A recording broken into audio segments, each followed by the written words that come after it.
Kalonzo Musyoka stands at one of the most decisive crossroads of his political career. His next move will not only determine his own legacy, but also the future of the millions who have walked with him through decades of shifting alliances. In 2027, 3 roads lie before him, but only one leads to true power. And let us not forget, 2027 is shaping up to be the most expensive presidential election in Kenya's history. Raising enough campaign finance could be Kalonzo's single biggest challenge. Before we dive deeper, let us know in the comments where you're watching us from.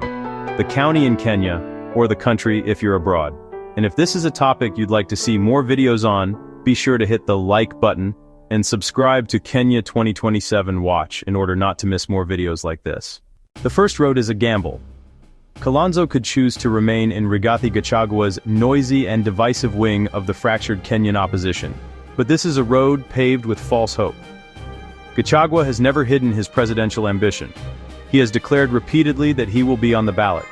And indeed, Gachagua's Democracy for the Citizens Party, DCP, could only see its best performance in the Matiang'i region if Rigathi Gachagua's name is on the presidential ballot.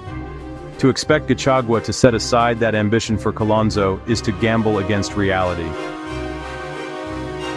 And Kalonzo does not just need Gachagua's endorsement, he would need substantial campaign financial support as well, which makes the prospect of Gachagua endorsing and financing him even more unlikely.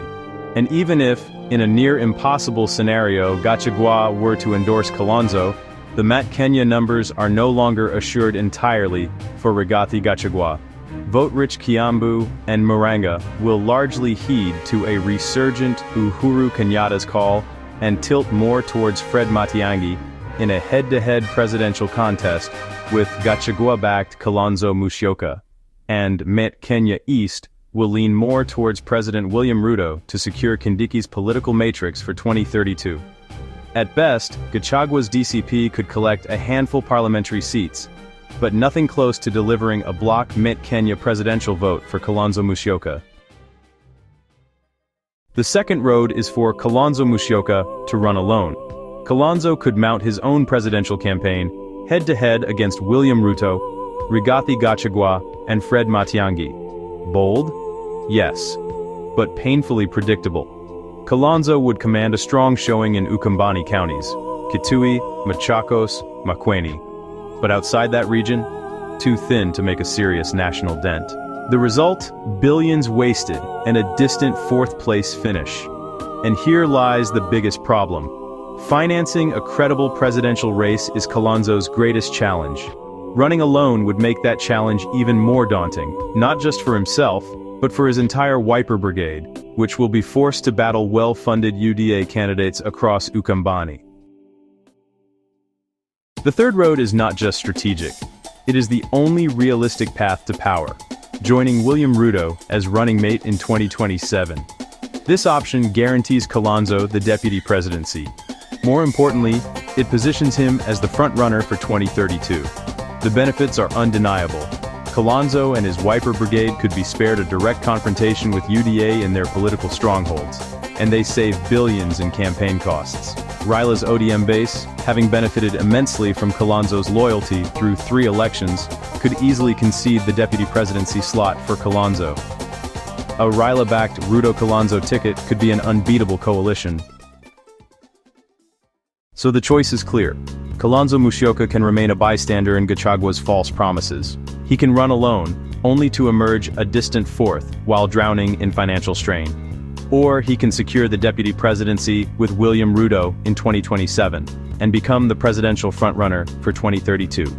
For Kalonzo, the question is no longer about 2027. It is about his legacy, his people, and whether Ukambani finally claims its rightful place at the very heart of Kenyan leadership.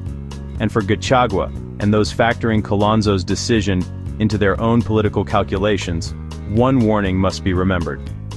Kalonzo is notoriously indecisive and opportunistic, often making choices late, and often disappointing allies. He did it in 2007 when he bolted from Raila Odinga and ran off with the ODM Kenya party registration certificate, forcing Raila to fall back on Mugambi Imanyara's ODM party. He did it again in 2013, bolting from Uhuru and Ruto to join Raila in Cord. His decisions to back NASA in 2017 and Azimio in 2022 also came very late in the day, and often after he had repeatedly sworn against any such moves. For Kalonzo, timing and loyalty remain as unpredictable as ever. Let us know in the comments what you think about Kalonzo's political options. If you found value in this video, be sure to hit the like button and subscribe to Kenya 2027 Watch in order not to miss any of our very insightful political analyses on Kenya.